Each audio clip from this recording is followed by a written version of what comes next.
I'm Jennifer Gilmour, and I'm an author and advocate for women in abusive relationships. I want to get to the answers to the questions that many have from those that work in the domestic abuse sector, getting an inside feel of what it's really like in their job role and sharing it with all of you.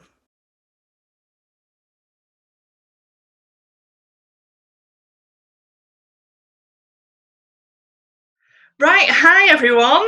Welcome to this sort of special because it's a part two and I've never done a part two to an interview before, and I'm talking with Zoe Parsons, and we were discussing last time about narcissistic abuse. Zoe helps people after they've come out of an abusive relationship, and she specialises in this narcissism and this personality disorder that we've been sort of looking at. And you sent in a mass amount of questions, and last time we couldn't finish them all, so I said let's get through them, because the whole point of it, of doing these interviews, are really to get your questions answered. So I feel bad leaving anyone out, and Zoe has kindly agreed to continue this. Obviously things have changed since we last spoke. So last time Zoe was in a car, I was downstairs. I'm now in the bedroom, so apologies for for what you can see right now. And I think Zoe's up in her bedroom as well. So we hope you all keeping safe and everything, and hopefully this will take your mind off it, and hopefully we'll have a positive conclusion to the interview. So anyway, thank you, Zoe, for joining us yet again. Thanks for having me. How are you doing? I'm all right, actually, thanks. Yeah, I'm good. Kind of, what are we in now? Week 3, week 2? I can't even, days and time seems to merge a bit. I know it's actually a bank holiday Monday right now, and I'm like, what? I know. Gone. It just feels like a weekend or a weekday, or, I don't know. Well, thank you. So we're just going to delve straight into it, and I'm just going to go through these questions because it's so important to get the answers to these. So following from the last interview, we're going to go straight into it now. If narcissistic abuse causes the child to face the world as a victim and not as an independent person with abilities and opportunities, what are the long-term consequences? Do you want me to repeat that one? Because it's a bit of a mouthful. Yeah, go on, repeat it. So, if narcissistic abuse causes the child to face the world as a victim and not as an independent person with abilities and opportunities, what are the long-term consequences? All right, so I'm not sure what you mean by long-term consequences, as in for the narcissist or for the person that the narcissist is with. So let me answer it from both perspectives. So if someone, obviously we discussed in the part 1 that obviously narcissism is something that develops from childhood, from whether that person has either been neglected or spoiled. It kind of impacts how their brain develops, right? So obviously their outlook on life is different to ours. It's like they will do anything to essentially protect themselves and that kind of victim, let's call it, as the person mentioned in their question, the person inside. So for them as a narcissist, because they don't actually see anything wrong with how they are, they're just going to continue through life using people, not having friends and family connections like how we would have friends and family connections, but because they don't have empathy like we have, they don't actually miss that connection with people like how we would miss that connection with people. So for them, they're just going to continue as they are, essentially using people, abusing people, taking from, what they can get from people, and they'll just kind of continue in that way until they die, essentially. I mean, there's no changing a narcissist. You, as a person who is involved, or maybe it's a family member, a work colleague, or a partner, you can't do anything to change them. because essentially change always has to come from within. I mean, you yourself probably know how hard it is to actually change yourself, right? So to look at changing someone else who actually doesn't think there's anything wrong with them, it's just a complete waste of energy on your part, which really goes into the second half of the answer to that question. So if you're a person and you're with someone who's narcissistic and you're thinking, what are my long-term prospects with this person? Essentially, they will stay with you as long as you're giving them supply. So that supply can be for anything. It can be emotional supply. It can be what you give them financially. It can be what you provide for them, like economically. It can be sexual supply. It's anything that essentially feeds the emptiness that's within them. So for you, you're just going to end up getting exhausted. You're going to exert all your energies trying to change this person, fix this relationship, and you're not actually going to be able to get anywhere. And the only thing that you will achieve is you yourself being exhausted, you yourself being worn out, and them still continuing on with Yeah, so what I they're mean, doing. so obviously, I think they mentioned about a child victim here as well. So what if the obviously they're a couple and they have a child? What's going to happen to that child in their development with that kind of parent figure that they're looking up to? So obviously, if you do have a child with a narcissist, you can, obviously we know that any form of abuse impacts children, right? But you can counteract that by you yourself as the parent being consistent, being, honest, not giving them everything that they want. So for instance, with my daughter, because obviously I've got a daughter with a narcissist, so with her, she's 8.5. So with her, I make sure that she understands the situation, but in a child friendly way. I make sure that she has appropriate boundaries. So yes, I discipline her. She knows that if she misbehaves, she's going to not have the iPad for the weekend, or whatever it is that whatever privilege it is you're going to remove from your children, right?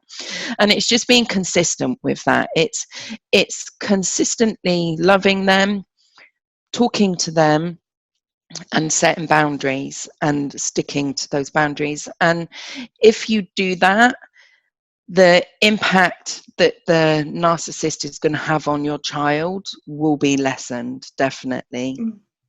Okay, well, thank you for that. So, I mean, I think we've covered this before, but somebody's asked, are they able to ever admit and account their actions? Do they know what they've done and the damage it's caused? So yes, they know what they're doing, but they don't care. They don't see anything wrong with it. They actually like how they are because it fulfills their needs that they have. So essentially, narcissists are extremely selfish, and because they are so selfish and because they're so entitled, all they actually care about is them and getting what they want, and they will make sure that they will achieve that even if it's at the expense of someone else. So yes, they know what they're doing, no they don't care, and no they won't change. Okay, and somebody sort of followed this on to, will they ever stop? Which I think you have answered, but this person said, my ex's sole goal seems to be to bankrupt me, and he doesn't care that his affects our kids. He is achieving this by several means, not paying support, hiding money, my rising legal bills, which is forcing the sale of my home to pay it, etc. Yeah, So, no, they depending on the relationship you have with that narcissist. So some narcissists will just totally discard you and they won't want anything to do with you. But majority of them, in my experience, tend to hold on, they will stalk you, and they will do these like smear campaigns that obviously that person there is experiencing. And unfortunately, they tend to not stop. Mm. And really, with that type of situation, it's just a case of what can you do to, one, not engage as much, two, emotionally protect yourself, and obviously financially protect yourself and your children. And it's kind of looking at, for them, it just becomes a game. They're just spiteful. They want to get revenge. It's like you've hurt their ego, you've hurt their perceived image that they project.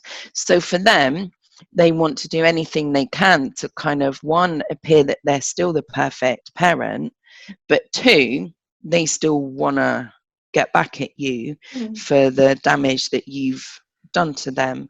And they don't care that if it hurts you, by effect it hurts your children. It's just how it is, unfortunately. So I mean, obviously, without knowing much more about that person's situation, I can't go into detail. So if that person wants to contact me and we can have a chat about some of the options maybe that you might have with regards, you know, how you engage with them and how you can protect yourself emotionally and what you're necessarily with your options with court, then yeah, I mean, definitely send me a message and we can have a chat about that.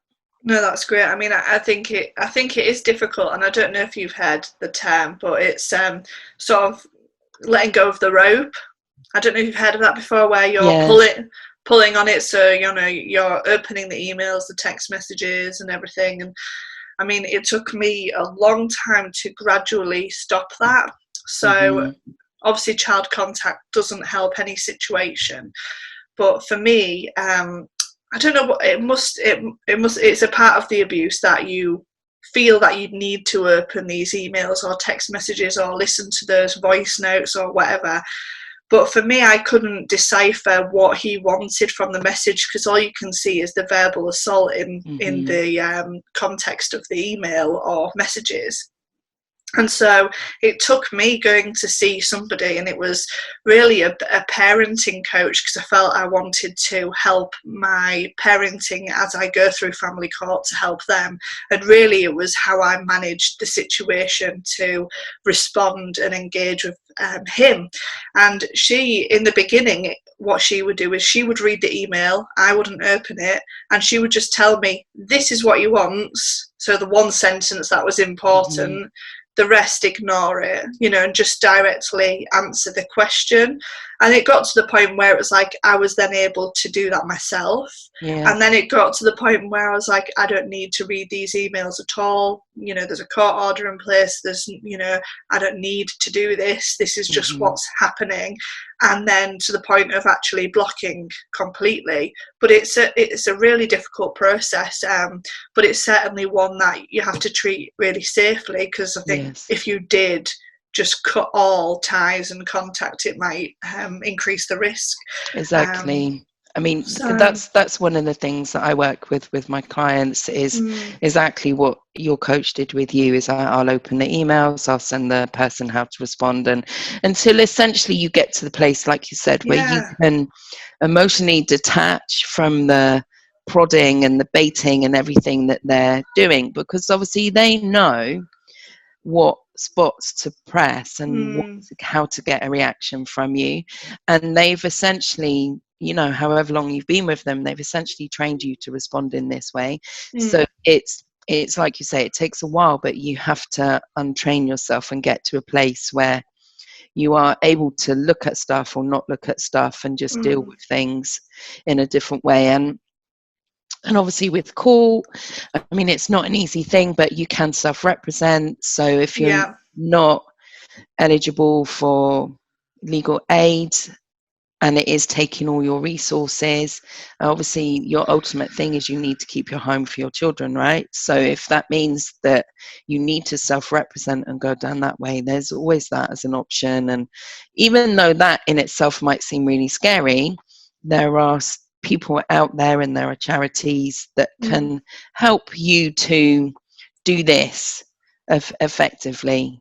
Yeah, and just to note, if anybody was watching, I do have a solicitor that works and sort of gives advice and guidance for no cost at all. So if that's something that you did need, do get in touch. No, but I would say as well, coming back to what you said, um, that was such an important thing for me to do. So the service that you're offering is completely valuable, and I'd say to anybody that is struggling with that and feeling dependent on reading those messages and getting upset about what's been said and not seeing what that person wants to invest in it, because I had no money, but I paid this person to in the end to do that, but she gave me the right tools and the ability, the confidence to respond a certain way, eventually to get to the position where I am now, where if anything was said, I would probably laugh, or it wouldn't affect me emotionally the same way it did then when I was in that period of just coming fresh out of the relationship. So thank you for doing what you do with that. So we've got this again, are narcissists aware of the abuse they do, or do they just don't care? I mean, you said they do know. Whether we know if they care or not, I'd be interested to hear what you say there. But somebody said, why does my narc privates and unprivates his social media even though he has blocked me? So I guess you've answered that in the same as a tactic, really. It is a tactic. It's all about baiting you and trying to keep you engaged. So essentially this is a little bit how a narcissist creates a trauma bond with you, right? So at the beginning of the relationship, they're going to be hot, they're going to love bomb you, and then they're going to emotionally distance, or they might physically distance. So I hear a lot of cases of where you get ghosted, right? So you can be ghosted physically or emotionally. And what this does on you, it then makes you obsessed, because in the time that they're not speaking to you, you're like, what are they doing? What have I done? What could I have done better? And you think about everything that is your fault that you could maybe change. So when they come back, one, you're so happy to see them, and two, you're just relieved and you stop thinking about all of this stuff going on in your mind, which is them. So your focus is back on them in a physical way, but when they weren't there, your focus was also on them mentally. So your mental capacity all the time is being used up with thinking about them. So when you leave, or when they leave and they do this type of similar behavior, it's essentially the same thing that they did in the beginning. And what it does is it makes you mentally consumed with them. And when you're mentally consumed with them, you're not focusing on yourself, and you're not focusing on your healing, and you're distracted maybe with the attention that your kids need. You're distracted at work, so you're not able to maybe push yourself forward to get that promotion because you're not 100% present. And this behavior is essentially them still controlling you. They might not be controlling you physically, but they are controlling your mind. So you have to get to a place where you go, no, I'm not going to play their game, and you block them. You take control. And I know this is really, really hard to do, because it goes back to the trauma bond where you end up becoming addicted to them. And this blocking actually ends up being like a physical withdrawal that you're going through. It's like they are essentially your drug of choice. So again, this is something that I work with my clients. So if anyone is having a problem with this, send me a message. I can help you. I've got some techniques I can email you, and just some things that you can do. If you don't want to do like the full-on coaching with me, that's fine.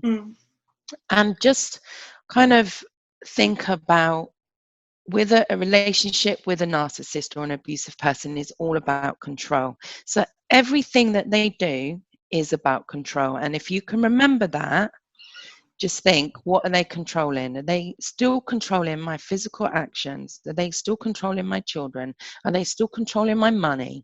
Are they still controlling my mental capacity, my thoughts? And if they are still doing any of that, then you are the one who can actually take control back and go, no, you know what?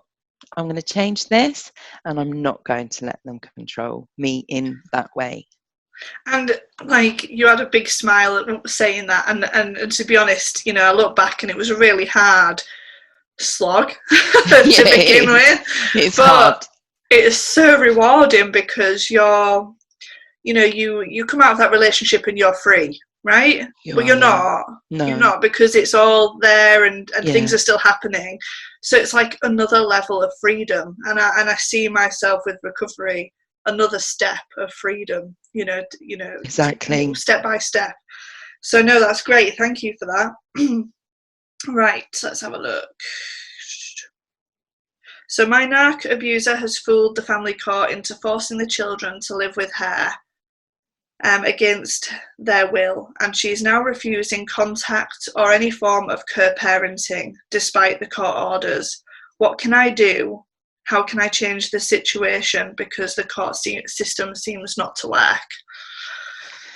Yeah, I mean, that's obviously really difficult because you can't call the police, because the police will just say it's a civil matter, and unless you've got proof or evidence that the children are actually in danger. I mean, they'll go round and they'll do a welfare check, but they won't physically remove the children and bring them back to you.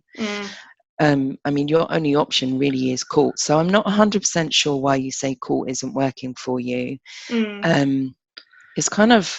Maybe it's the fact that it's, it's okay getting that person to court and being there, but then they're continually to go against the court order itself. Because, I mean, you know, I don't know about you, but when I was going through the system, I was so scared that I was going to be fined or imprisoned if I missed even one access. But I realised towards the end that you know, I had to make a choice to safeguard children to sort of stop it. And I realised that actually nothing was done with that, because the court did listen to me to see my concerns. But then you hear of all these stories where people have purposefully stopped court, the access, and nothing has happened. And then you see the other side where they have been fined or imprisoned, or, you know, they've lost the complete residency order over it. So I don't know, really. Do you think maybe it's whoever you get on the day kind of? I know. I mean, it's hard because, like, with the court process, it seems to be very hit and miss. Like, you can have a really good CAFCAS officer and then one that's really biased. It's the same with social workers. It's the same with the judge. It's the same even with your, you know, if you've got a solicitor or a barrister, that they can end up even taking the side of, you know, your ex. And which sometimes, in a way, I do feel that although self-representation is scary, in a way, you are the only one that has your best interests and the best interests of your children at heart, and you are the only one that knows your situation properly. And sometimes I think that can actually be to your advantage because you have a vested interest, whereas sometimes, depending on the solicitor and the barrister that you have, if they're not necessarily specialist in this area, they can be kind of a bit unhelpful. But yeah, maybe it's something like looking for somebody that is specialist in the area, which you don't think about when you originally go looking for a solicitor. You just sort of just assume that every solicitor is going to help. Exactly. Yeah, I mean, I definitely would say that that person needs to speak to someone to get legal advice with regards what their next steps would be, because obviously their ex is breaking the court order, and if the children are being held unwillingly, I mean, there's definite welfare concerns there. So, yeah, I mean, maybe that person can either get in touch with the solicitor you mentioned, or there's a charity that I know, they're called a family law charity, and basically you can book in for a half-hour legal advice, and it costs like £25, and it's all online. So you fill in the form, you pay through PayPal, and then they do it over a phone call. So you give your background information, and you will get a specialist, and they are specialist solicitors who deal with domestic violence. And obviously family law. So I've used them a few times because I always self-represent. But if you just want to know what your next steps are, maybe do that. Write out everything in detail, and then just either contact your person or contact them. I'll send you the link so you can put the link when you publish this. You can put the link in the description. Yeah. Okay. So the next one, which I think would be is a really good question. What UK support there? Let's start again. What UK support is there to help you recover from narcissistic abuse or intimate partner relations with someone with a personality disorder like NPD and antisocial personality disorder? And she goes on to ask, many GPs and therapists aren't trained in disorders. Yeah, I mean, I completely agree with that the statement. They're not. I mean, that's one of the reasons why I actually got qualified and I do what I do, because when I came out of my relationship, because the police were involved, I got offered 8 weeks of like talk therapy with a counsellor, which helped to a certain degree, but it wasn't really specific to the abuse. We kind of went more into my childhood, and we looked at why maybe I'd ended up in an abusive relationship as a result of stuff I'd experienced in my childhood, which to some extent was eye-opening, but I was still dealing with the police and the all the emotional fallout. I was working full time. I was like a single parent, and I just found like I ended up getting, after about 6 months after he broke in and attacked me, I then went to the doctors because I got signed off work for a month, and I was like, I need something more. What is there? So he was like, I can refer you for counselling through the NHS. I was like, okay, great. I was like, this is going to be great. So I went through all the assessment. I spent like an hour and a half on the phone re-talking about everything to a stranger, which in itself is re-traumatizing because you're having to rehash stuff. And obviously with mine, it was there was also rape involved. So some of this stuff, it's like talking about is really hard, but you kind of push yourself to go through it, because I was like, you know what, if I can get the help at the end of it, it's worth talking with to a stranger on the phone about this. So anyway, so then the person phoned me back, the counsellor phoned me back, and she was like, all I can offer you is CBT. And she was like, but she said, because my fears weren't imagined and they were very real, essentially she was like, CBT is not going to work for you, because CBT is something you do after you've dealt with a trauma. And obviously I needed a therapist who was going to help me with trauma. So I was like, so what do I do? Where do I go? And there was literally, all I had was Facebook groups and Instagram posts. And you kind of think, what is there? Where can I go? So in the end, at the time I was working for Sky. So I just I had private health insurance, and I contacted them, and I ended up managing to get a therapist who actually dealt with trauma and rape. And I think I had like sessions with her every week for about 6 months. And to be honest, without that, in the end, like I was diagnosed with PTSD, I had battered woman syndrome, I had panic attacks, nightmares, flashbacks, I mean, everything that you get as a result of experiencing being in an abusive relationship. And I just thought, where do you go? Like her services weren't advertised. It was kind of potluck that I even got her. And I was like, where do you go?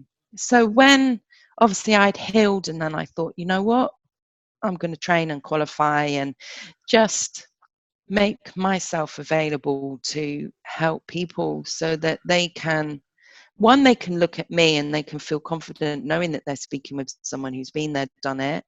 Obviously I'm at a place now where I've done like the complete journey of healing. I'm happy. I'm in a happy, healthy relationship, so it's kind of, if you need help, come and speak to me. No, I completely agree, and I think there's you've got an amazing Facebook group. I know you said you were looking at Facebook groups, etc. But to be Exactly. honest, it's finding the hidden gems on I Facebook, isn't know. it? And these different communities. So do check out Zoe's Facebook group. It's certainly got a wealth of information and support in there. So yeah, and obviously I'll put all of your details in the description of Sure. this podcast so people can find it a lot easier. So this is the last question from people that have sent them in, and this one has not been covered, and Okay. again, thought-provoking. Do you think there is a connection between narcissistic abuse and parent alienation? As in, yeah, I mean, so obviously with narcissistic abuse, we know that it develops in childhood, right? So if that child has been on the receiving end of parent alienation, maybe they've been taken from the non-narcissistic parent and they've been brought up by the narcissistic parent, then yeah, I mean, there's definitely going to be some kind of impact on that person, because obviously narcissism develops as a result of abuse, essentially. And if you are being deliberately alienated from a good parent, then I mean, that's definitely, in my mind, I would say that that's a form of abuse, because the person isn't just going to be withholding, access or contact with that parent. They're going to be basically running that parent down and making that child feel afraid to have contact, or maybe feel that they're not loved. And one thing I do know from what I've experienced with my daughter is you have to make sure that you don't say that the other parent is bad, because your child's identity is still caught up with that other parent. So if you say that that parent is bad and they've done this and they've done that, that child takes that on board for themselves, and they essentially say, I'm bad, I'm evil, I'm worthless. So you have to be, when you're speaking about, if you're the healthy parent and you're speaking about the narcissistic parent child, you have to be honest, but you have to be neutral. You have to do it in a like, I hate the bastard, you can't be, you might feel that inside, but you can't be doing that with your children. It has to be, this is your dad, this is your mom. We are not together anymore because of X. I still love you. They still love you. And neutral. Don't be, because obviously otherwise you're going to end up having a child who takes on some of that bad feelings and, identity, which, if that's prolonged, yeah, it's going to have a massive impact on their development. And I mean, who's not to say that they wouldn't then develop some form of narcissism to protect that damaged child inside.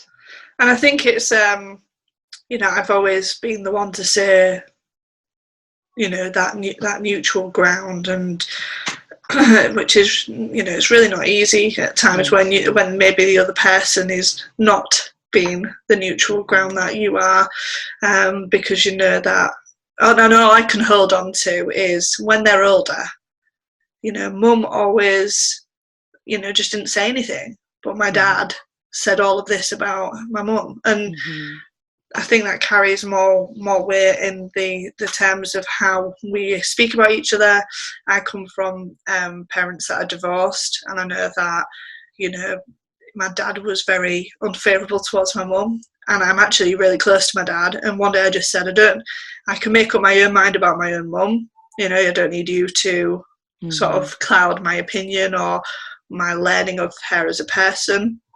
And ultimately that's going to affect me, and the whole family dynamic. So, I mean, it's like the hardest thing in the world, isn't it? Especially if you've got a partner an ex-partner who is saying these horrible things to that child. What do you think about So, say your narcissistic ex-partner is using parent alienation as a tactic. I mean, it's going to be pretty obvious, I would imagine, that that's what's happening. Mm-hmm. How would we deal with that situation? Again, I think with you as the parent who is there, it's just being consistent and not retaliating. So essentially, because the problem is with narcissistic parents is they'll always try and put the child in the middle. So a narcissistic tactic is to triangulate. They love to have three people go in between and cause an issue, and essentially they will do that with the children. And it'll be things like instead of asking you for contact arrangements, they'll get the child to ask you for contact arrangements. And for you responding to that, instead of you replying to the child and saying, I will tell your dad or mum this, you say, oh, you don't need to worry about that, darling. I'll reply to your mum or your dad, I'll text them and we'll arrange it. So you take that burden off the child, because essentially what that's trying to do is they're trying to, one, involve the child in in the dispute, which is unnecessary and it's emotionally harmful for the child.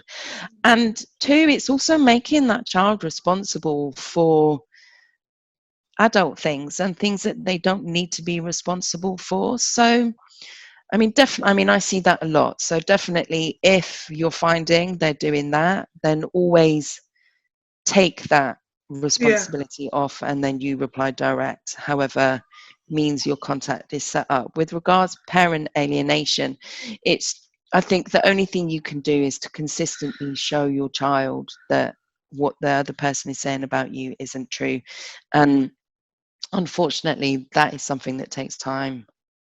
Yeah, I suppose it's like that development and trying to keep on top of a relationship, and and that's not easy if it's suppressed by not being able to see them. So yeah, no, thank you. I thought that was really interesting about the sort of the looking at it as the triangulating and how that fits in, and can think back to certain situations. That sort of leads me on to say, you've experienced lived experiences, and I have as well, and we're both talking about this quite openly. We are talking about it maybe as a matter of fact situation. I'm able to sort of box things and open the box. I can choose what I want to talk about, and I'm sure that's the same for you. And for me, I think, I want to say thank you for that, because it's still not easy. And we it's still difficult, because some days you just maybe not feel like you want to talk about it. So how do you manage with your mindset? How do you deal with, potential triggers like the conversations that we've had or other people? How do you deal with that side?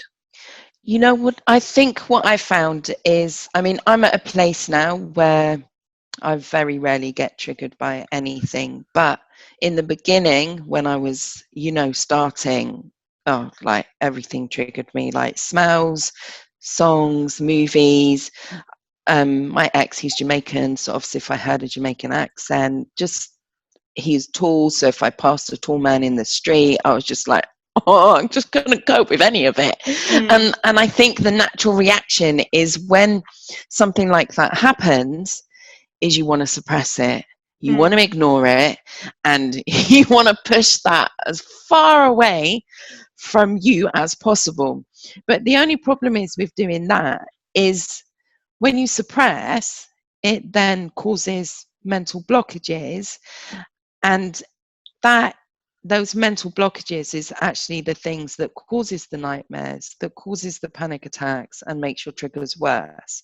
So as unpleasant as it is, you have to feel it to be able to go through it. So one of the things that I'll do with my clients is basically create, essentially, it's a worry journal where basically you get a piece of paper and you section it up, and then you write down in one section the incident that happened. You write down your feelings, so whether it was fear, panic, worry, anxiety, whatever it is, and you give it a rating. And then in the next column, you then challenge those thoughts. So you ask yourself questions such as, what's the proof? What's the evidence? Am I thinking too black and white? What would I say to a friend? And then you write down the answers in the next column, and then you really focus on the answers. And then in the next section, you write down your fears and you give yourself a rating. And generally what happens is, in this column, your fears are very high. Say it was fear, maybe you'd rate it 10 or 9, but by the time you go through the process and you get to the end bit, it's normally less. And if you keep doing that, you have to keep doing it. This is what with any type of therapy or counseling, it takes work. It's not something you can do once and you're fixed. I mean, my therapy was for 6 months. I'm sure when you was with your coach, it was for a sustained period of time, right? Yeah. So it is something that you have to be prepared to invest in yourself, to do the work, and you have to be prepared that at times you're gonna feel really crappy. But I can guarantee you that if you do it, you can get to the other side, where these initial feelings and triggers that end up being so overwhelming actually become less, until they kind of don't end up controlling or overwhelming you. And you can kind of, like you say, talk about your situation as and when you want to. You're not triggered by random things, and it's just another form of you taking control of your situation and going, okay, I'm going to get support from someone, I'm going to get validated. One thing, I'm going to talk about my experience and I'm going to receive validation, because when you've been in an abusive relationship, the one thing you feel is that you're crazy and you don't actually trust yourself. And was it really as bad as it actually was? No, that's great. Thank you so much for that. So the most important thing: how do people get in touch with you? How do they, we've spoken quite a lot over 2 sections now, and I think it's really important for people to be able to reach out if they can. So how do they do that? Yeah, so obviously you can find me on Facebook as Zoe Parsons. My practice name is Self-Love After Abuse. So if you search on that, I've got a Facebook page and a Facebook group, which is private. So if you want the support, come and join the group. Obviously my website, which is www.selfloveafterabuse.com, and I'm on Instagram, Pinterest, Twitter, LinkedIn. I mean, basically, you'll either find me under my name or under my practice name. So I think if you do Google search, you'll come across some stuff. No, that's great. And of course, I will put everything in the information. But for anyone listening, I wanted to hear from you. So I just want to say a huge thank you for answering those questions. Some of them were not, they're not easy to hear, or they're not easy to dissect, or if you don't know the full point of view, it's really difficult. So if you want a further knowledge from those questions that you've had answered for those that I sent them in, do get in touch with Zoe if it's not brought any kind of clarification. Some of them were very specific. So it would be good to, you can contact Zoe, get in touch with her, take that opportunity to connect with Zoe and to find out further if you need to. And just a big thank you, Zoe. It's been an absolute pleasure to put a real person to a profile that obviously we've been connected for some time now, and I know you've been on the Twitter chat quite a few times, so it's been just a really lovely chance to sort of talk to you and get to know you a bit further and hear about what you do. So well, thanks for having me, and I hope everyone has found at least got some answer to some of their questions. But like you said, definitely ping me a message if you want to know more, because I'm always available for a chat. Yeah, I think it's one of those subjects where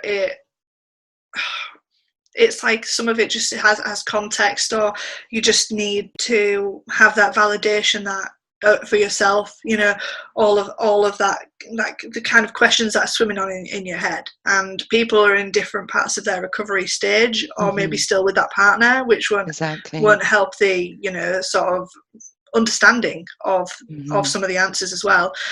So thank you. I found it really eye-opening. I know after the first part, I ended up talking to my husband about it and sort of, you know, going through and analysing things yet again, as you do. So thank you for that, and thank you for bringing your knowledge, and I will let you go now. Thanks.